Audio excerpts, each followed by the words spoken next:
Magandang gabi po, Sir Misterio. At sa lahat ng mga nakikinig. Itago niyo na lang ako sa pangalang Danilo. Tawagin niyo na lang po akong Danny. Matagal ko na pong gustong ikwento ito. Hindi para ipagyabang, kundi para maging babala. Kasi minsan, yung akala mong biyaya, sumpa pala sa dulo. Lumaki ako sa pamilyang maraming alam sa mga lumang paraan.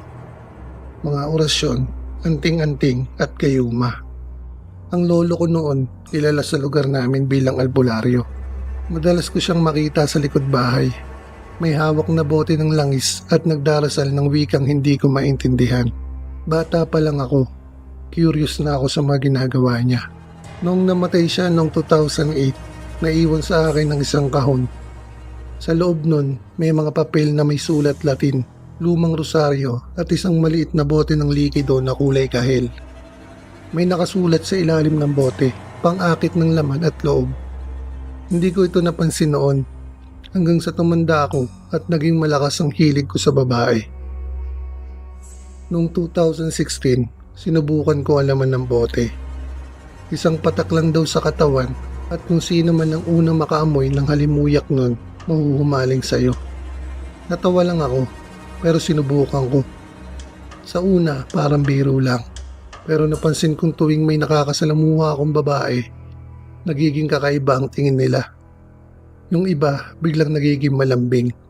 Yung iba naman, parang hindi makatingin ng diretso, pero halatang may gusto.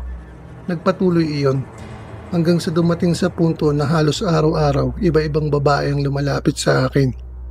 Parang wala silang kontrol sa sarili nila. Sa una, ini-enjoy ko. Pakiramdam ko, ako ang pinakagwapo at maapil sa mundo. Pero unti-unti, nagsimula akong matakot.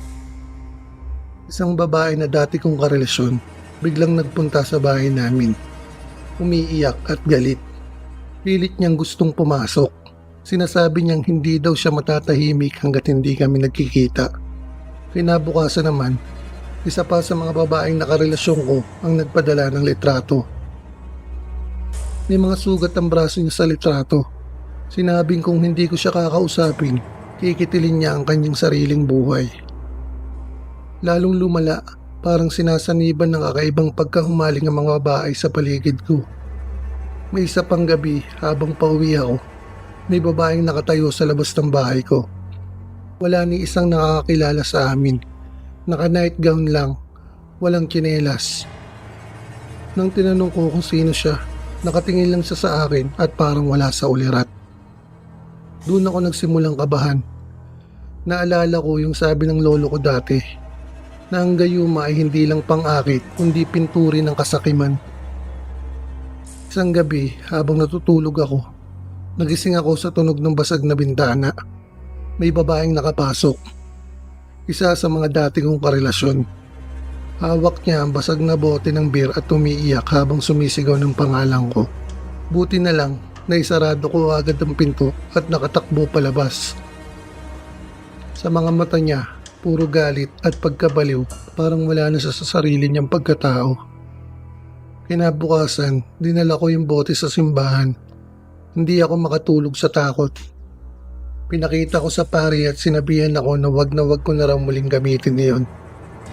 Pinabasbasan ko ang bote at nang ibuhos ang laman sa lupa, napansin kong hindi ito basta natapon. Parang kumulo, nagmistulang apoy at unti-unting naglaho. Simula noon, tinigilan ko na ang lahat. Lumipat ako ng tirahan, lumayo sa mga dating babae at nagsimula ng panibagong buhay. Pero hanggang ngayon, may mga gabi pa rin na parang may humahaplos sa dibdib ko. Ang amoy niya ay yung parehong halimuyak ng lumang gayuma ng lolo ko. Minsan, kapag napapatingin ako sa salamin, parang may anino sa likod ko. Hindi ko alam kung may imahinasyon lang o yung espiritu ng gayumang minsan kong ginamit para sa kalibugan. Hanggang dito na lang po ang kwento ko sa Misteryo. Maraming salamat po sa pagbahagi at ito ang katotohanan. Ang tawag ng laman ay pansamantala, pero ang sumpa ng gayuma, habang buhay.